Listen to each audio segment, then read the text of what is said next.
Assalamualaikum dan salam Malaysia Madani. Anda bersama saya Nur Zamri dalam berita Semasa 4. Kementerian Pendidikan akan bekerjasama dengan Kementerian Kerja Raya dalam usul mantau bangunan sekolah daif di seluruh negara supaya keselamatan murid dapat diutamakan.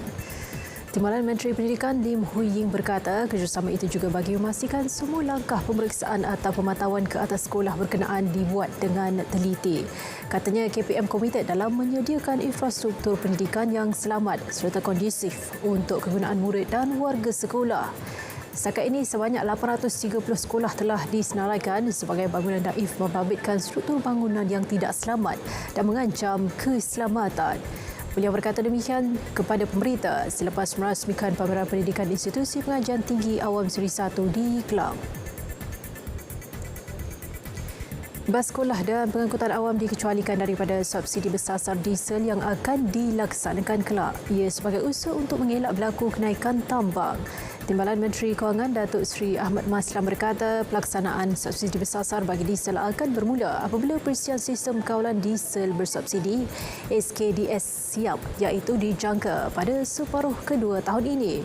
Bagi subsidi bersasar petrol, beliau berkata perkara itu akan disegerakan iaitu jawatankuasa khas untuk perkara tersebut telah ditubuhkan melibatkan beberapa jawatan untuk melihat kepada kaedah pelaksanaan.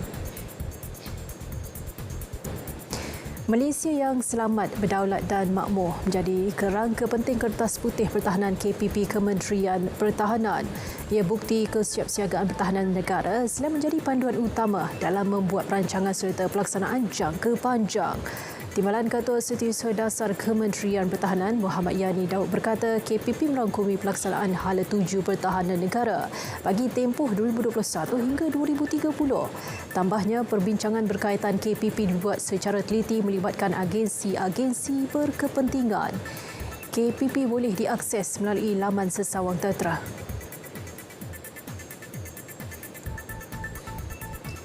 Tiga individu ditahan polis di Jalan Abdullah Tahir, Johor Bahru 5.15 pagi kemarin kerana memukul seorang pengusaha kedai makan dan rakan sekerjanya. Suspek berumur 23 hingga 26 tahun ditahan di lokasi kejadian. 7 lagi suspek melarikan diri dengan 2 kenderaan selepas kejadian sedang giat dikesan. Ketua Polis Johor Datuk Kamrul Zaman Mahmud berkata video kejadian tular 6.50 petang semalam. Punca dan motif kejadian masih disiasat. Ketiga-tiga suspek direman 4 hari hingga Ahad. 6 lelaki yang dipercayai terlibat dengan sindiket pengedaran dadah antarabangsa berjaya diberkas. Kesemua suspek terdiri daripada seorang warga tempatan dan 5 warga asing itu ditahan di beberapa lokasi membabitkan Pulau Pinang dan Bukit Bintang, Kuala Lumpur. Ketua Polis Pulau Pinang Datuk Muhammad Syuhaili Muhammad Zin berkata pihaknya merampas 183.6 kilogram dadah jenis syabu yang bernilai RM6 juta. Polis turut menyita 7 kenderaan, sebuah bot gantian yang mempunyai 2 buah enjin bernilai RM380,000 dan wang tunai RM500,000. Kesemua suspek yang berusia antara 21 hingga 45 tahun itu direman bagi membantu siasatan.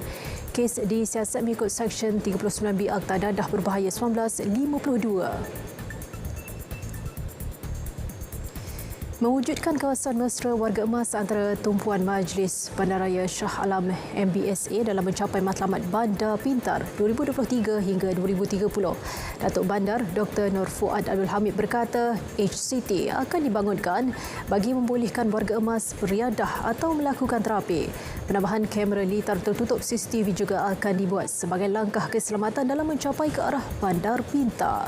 Mengikut laporan Jabatan Perangkaan Malaysia, jumlah warga tua berusia 65 tahun ke atas meningkat sehingga 8% daripada lebih 800,000 penduduk di Shah Alam. Laporan itu mengakhiri berita semasa buat hari ini. Saya Nur Zamri. Assalamualaikum. Salam Malaysia Madani.